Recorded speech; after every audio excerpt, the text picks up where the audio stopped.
Well now, I think this has quite served its purpose, don't you?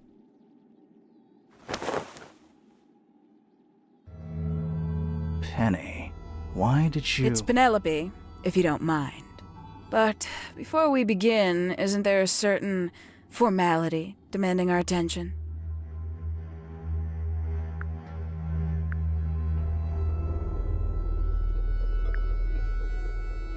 I'm afraid I have to insist. It's to the benefit of us all, I assure you.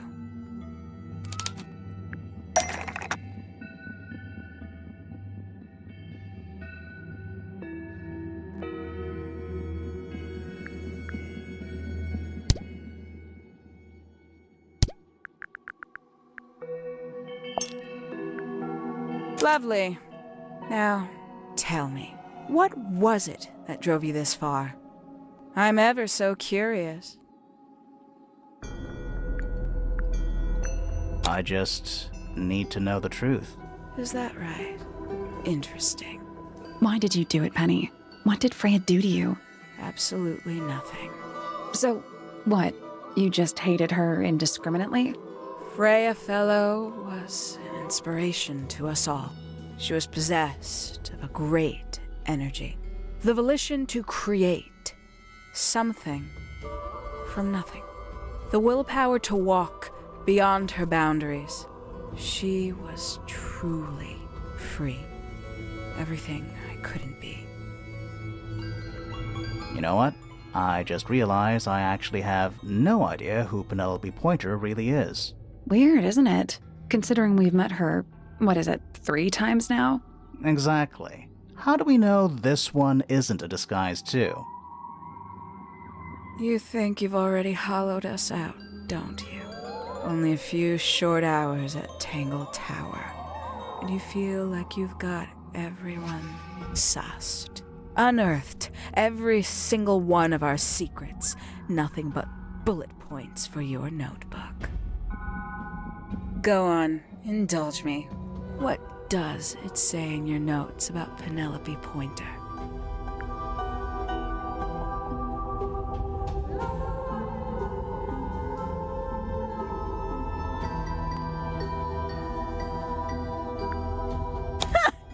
Suppose I can't argue with that, can I? Penny, we only know what you choose to tell us, so why not help us out? Very well. Penelope Pointer is actually not very important at all. She pales in comparison to those who came before her and to those that came after. Living at Tangle Tower, it is very difficult to attain the levels of self-realization you probably take for granted. You sure this is a Tangle Tower thing and not a you thing? Perhaps you didn't notice. Not one of them is happy, not one. So why stay? Why not just leave? I thought she did leave. Penny, you said you traveled, didn't you? I did. Many times I've walked away. It did not help me. You saw the family tree hanging in the grand hall, did you not? Yeah, it lists a bunch of people who don't live here anymore. A bunch of people who don't live here anymore. I couldn't have put it better myself. My mother, for one. My father, too. The other 2 Remingtons. Poppy's mother, Primrose. And her brother, Richard. And Fitz's father. That's 5. 5 people that might have lived here, but don't. And that was the first question I wanted answered. You wanted to know where they'd all gone?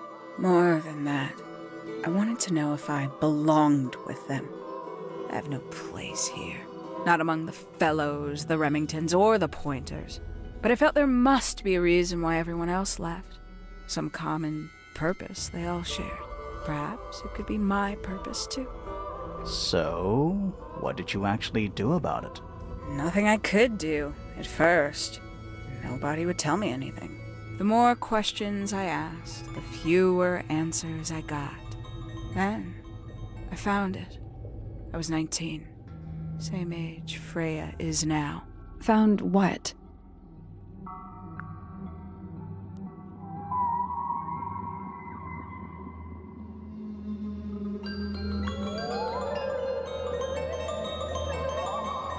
The study, the one hidden in the middle of the house, it's right next to a bedroom. I'd hear voices at night, deep ones.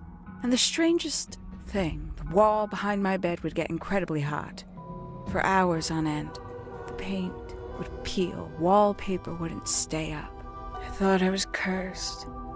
I thought it was something trying to break through. Eventually, I couldn't take it anymore. I found my way in the same way you did. Once you know it's there, it's simple. So, you got into the study and found the incinerator.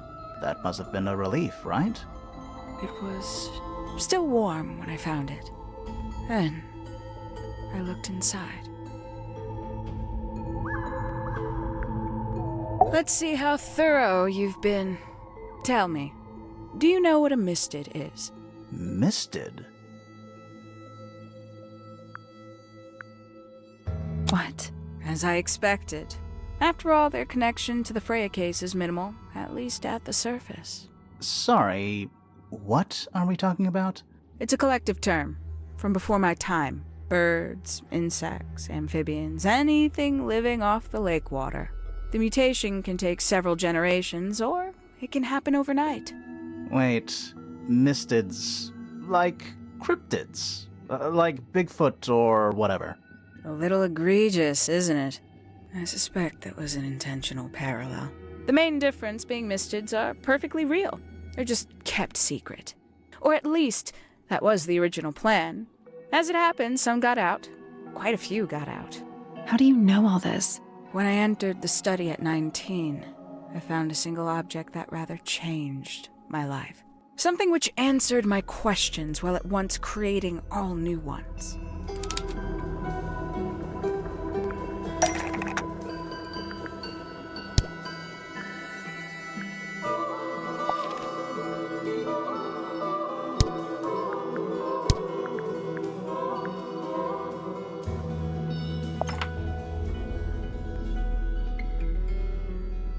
The 5 missing family members standing together as a single unit, calling themselves the ambassadors of Misted Mansion. So, the house was renamed from Misted Mansion to Tangle Tower? And rightly so. The age of Misted Mansion is long past. When I looked inside the incinerator on my first visit to the study, I found nothing but ash. The afterimage of a bygone era denied to me in its entirety. The study, the room at the bottom of the lake itself, all empty shells. I felt my only hope lay with the ambassadors. If I could find them, maybe they'd share the family history that Flora and the others were trying so hard to forget. How did you track them down? It was tough. They'd taken almost everything. Books, maps, charts, the creatures themselves, all lost. Taken away or destroyed.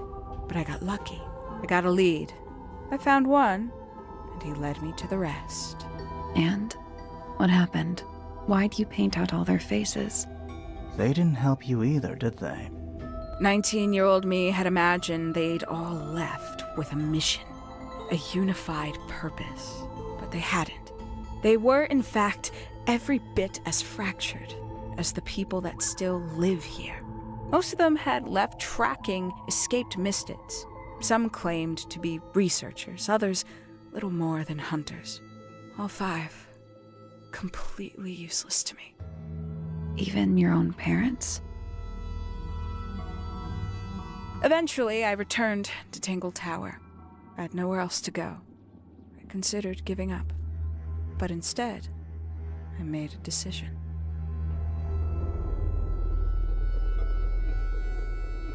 There was only one person at Tangle Tower still of interest to me. My dear Uncle Pointer had suddenly made a show of taking up astronomy. A fairly superficial charade. I don't think many people were fooled by it. But I knew it wasn't just a falsehood. It was a mask. Pointer had found something from the era of Misted Mansion.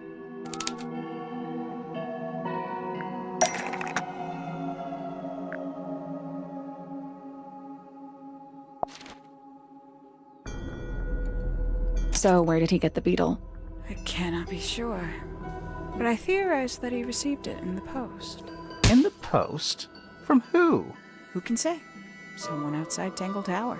But the thought that he would be in contact with such a person, all that time, I decided to take what was owed to me. So you stole it. Stealing the beetle turned out to be only the first step. Upon realizing it was gone, Pointer made little effort to disguise his frustration. I asked what was bothering him.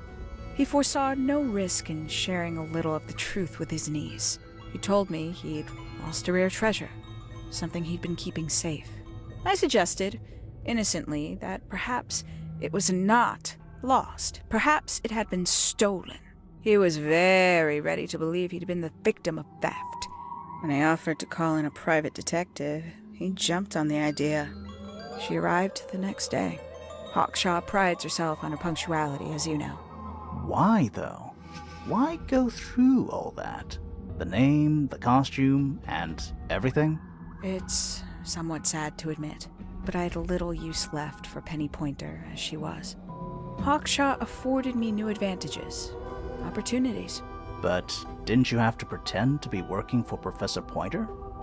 Well, that was one of the advantages. Pointer was in such a desperate state, he was finally willing to share some of his secrets. On the second day, Hawkshaw explained she needed to be able to search the secret laboratory. Pointer gave in and gave me the code for the harp statue. Reluctantly, but still. So, you stole Pointer's research? I would have done, if I'd found anything worth stealing. But he had made remarkably little progress, barely scratching the surface of the beetle's true mystery. Which is? Ha! It carries an exoskeleton approximately 90% identical to gold. But it's not the 90% I'm interested in. Did you ever question what exactly makes the water here so unique? Before Misted Mansion was built over the lake, before the lake was even a lake, Lord Remington and his wife built a small structure here, a research station, supposedly. Fast forward 2 or 3 generations, and as you saw for yourself, it's been mostly cleared out. The ambassadors took everything when they left. And everything they didn't take was burned in the incinerator. However, possessing additional insight, I found something the others had missed. It's not much, but I have what I need. So, why isn't this the end of the story? Why did you stay? Why did you kill Freya?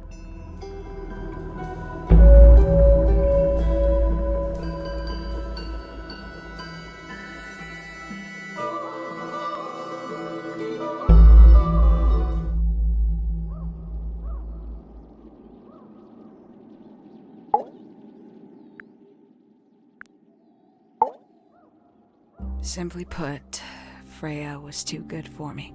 It's my fault. I pushed her over the edge, unknowingly, but still, I take the blame. What are you talking about? Did you know I based the design for Hawkshaw on something Freya painted?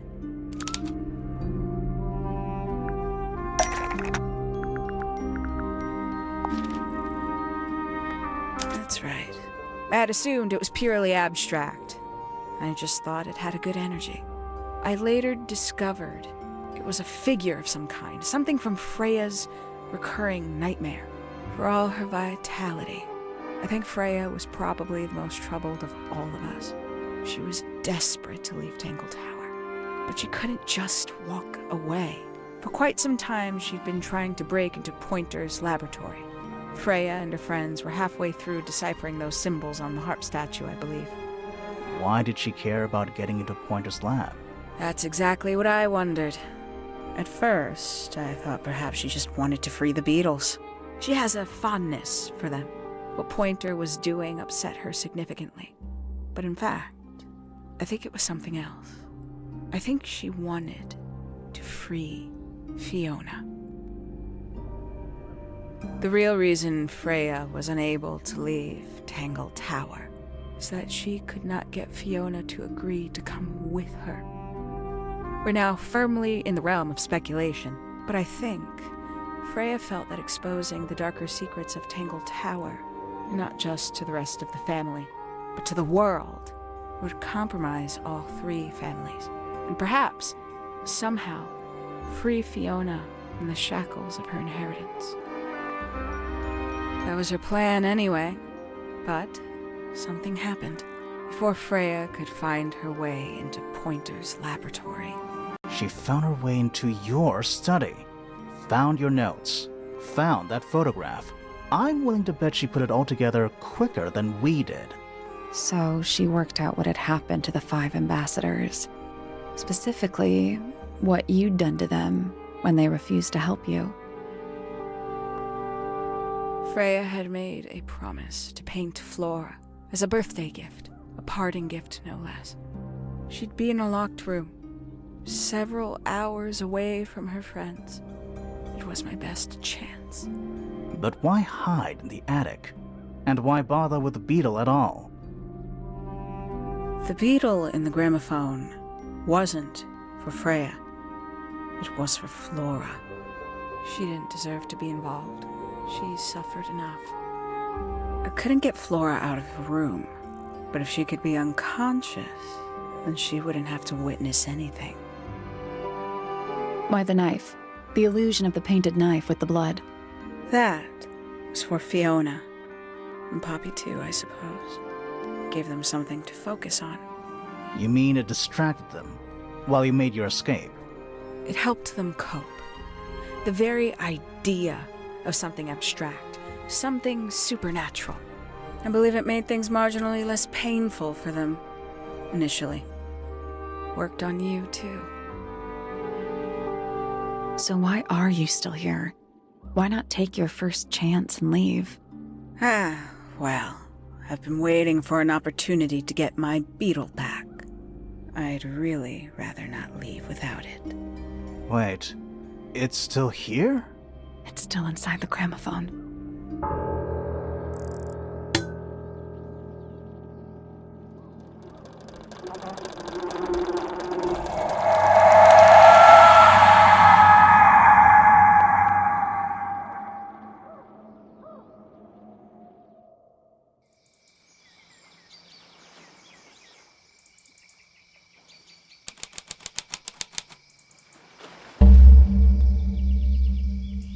What's going on?